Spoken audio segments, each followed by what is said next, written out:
नमस्कार, मैं हूं आपके साथ तनु शर्मा। आप देख रहे हैं नर्मदा की पुकार। आइए नजर डालते हैं आज की बड़ी खबरों की ओर। आर्थिक तंगी और नियुक्ति को लेकर अतिथि शिक्षक हो रहे परेशान, किसी को नहीं है अतिथि आज शिक्षकों की तकलीफ से सहानुभूति। कहते हैं कि शिक्षक विद्यार्थी के रूप में समाज का और देश का निर्माण करता है, इसलिए शिक्षिका या गुरु का पद सर्वाधिक सम्मानीय और पूजनीय होता है। जिस भारतीय संस्कृति में शिक्षक या गुरु को गोविंद से भी ऊंचा स्थान प्राप्त है, उसी देश में और उसी देश के मध्य प्रदेश में अतिथि शिक्षकों की दशा दयनीय और विचारणीय है। शैक्षणिक सत्र 2023-24 में अतिथि शिक्षक अपनी सेवाएं तो जुलाई माह से दे रहे हैं, लेकिन इनके मानदेय का भुगतान लगभग नहीं के बराबर हुआ है। अतिथि शिक्षक जिन पर अपने पूरे परिवार के पालन पोषण की जिम्मेदारी है, वे एक एक पैसे को मोहताज हैं। प्रदेश की इस समस्या के साथ ही रहली विधानसभा के अतिथि शिक्षक ज़्यादा ही परेशान है, क्योंकि यहाँ सभी क्षेत्रवासी जानते हैं कि वर्तमान में बीईओ के पद पर पदस्थ इंदुनाथ तिवारी अपने तानाशाही रवैये को लेकर कई बार सुर्खियों में आते रहे हैं। अपने चहेतों की मौखिक आदेश के आधार पर अतिथि शिक्षक के पद पर नियुक्तियां हो या अनेक उच्चतर माध्यमिक विद्यालय में मरम्मत राशि का दुरुपयोग हो, ये घोषित रूप से रहली ब्लॉक के शिक्षा माफिया के तौर पर जाने जाते हैं। जब रहली विधानसभा के अनेक अतिथि शिक्षकों ने शासन के आदेश के विरुद्ध निकाले जाने का विरोध किया तो बीईओ से निवेदन किया, तब भी उन अतिथि शिक्षकों को इधर उधर की बातें बनकर लौटा दिया। मजबूर अतिथि शिक्षकों ने मीडिया के समक्ष अपनी बात रखी। साथ ही कहा, अगर हम लोगों की शासन नियमानुसार नियुक्ति नहीं होती और विगत 5-6 माह का वेतन नहीं मिलता तो हम लोग धरना प्रदर्शन के लिए मजबूर हैं। रहली विधानसभा के कुछ कर्मठ पत्रकारों के द्वारा इस महत्वपूर्ण विषय को उठाया गया। देखना होगा इस मामले में जिला शिक्षा अधिकारी व कलेक्टर महोदय क्या एक्शन लेते हैं। गढ़ाकोटा से शिवलाल चढ़ार की एक खास रिपोर्ट। कार्यरत अतिथि शिक्षकों का अक्टूबर 2023 से फरवरी 2024 तक का मानदेय दिलवाने बाबत मान्यवर हम सभी अतिथि शिक्षक शासकीय शालाओं में अगस्त 2023 से निरंतर शिक्षण कार्य करते हुए सेवाएं दे रहे हैं। हम सबको अगस्त और सितंबर 2023 का मानदेय भुगतान हुआ था। अक्टूबर 2023 से जब से मुख्यमंत्री माननीय शिवराज सिंह चौहान की घोषणा के अनुसार मानदेय दोगुना किया गया, तब से मानदेय का भुगतान नहीं किया गया। माह अक्टूबर में शिक्षा विभाग की उच्च पद प्रभार नीति से शालाओं में नियमित शिक्षकों ने प्रभार ग्रहण किया। तब लोक शिक्षण संचालनालय भोपाल मध्य प्रदेश के आदेश 2023/24 284 दिनांक 3/10/2023 के अनुसार अतिथि शिक्षकों की सेवाएं समाप्त करने का आदेश प्रसारित किया गया था।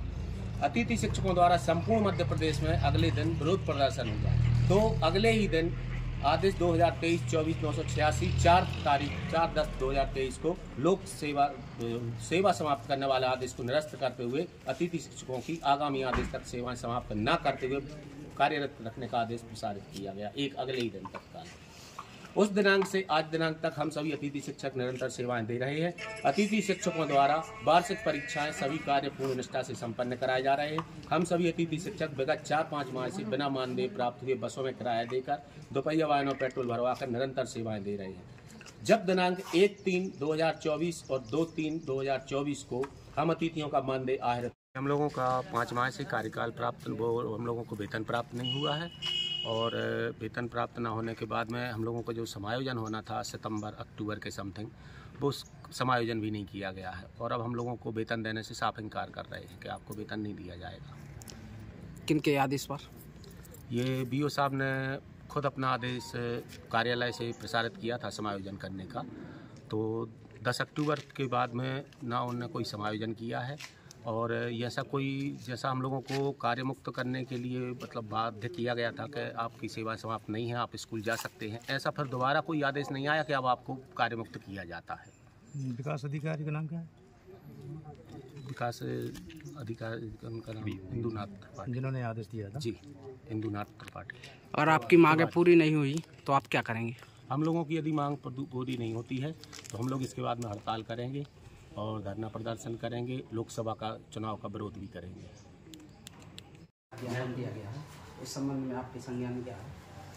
देखिए, अतिथि शिक्षकों के साथ में सबसे बड़ी विडम्बना ये हो गई कि 3 तारीख को उनके लिए जो आदेश हम लोगों के लिए प्राप्त हुआ था और वही हम लोगों ने नीचे संकुल प्राचार्यों के माध्यम से समस्त अतिथि शिक्षकों के पास भी भेजा था कि उनको 3 अक्टूबर से पृथक कर दिया गया। फिर 4 तारीख को एक नया आदेश आया, उसमें लिखा कि इनके लिए कार्य मुक्त न करें, तो बड़ी दुविधा की स्थिति हो गई कि अतिथि शिक्षक रहेंगे या नहीं रहेंगे। जब ये वाली स्थिति हुई तो फिर निश्चित रूप से उसी आदेश के परिपालन में अतिथि शिक्षक आज दिनांक तक तो नहीं कहूँगा मैं, 10 जनवरी तक वो लोग कार्यरत रहे। 10 जनवरी को पुनः संकुल प्राचार्यों के लिए एक आदेश दिया गया कि जितने भी अतिथि शिक्षक हैं उन उच्च पद प्रभार से जो अतिथि शिक्षक प्रभावित हुए हैं उनके लिए तत्काल कार्य मुक्त करें, अन्यथा संस्था प्रधान एवं संकुल प्राचार्यों से वेतन की वसूली की जाएगी।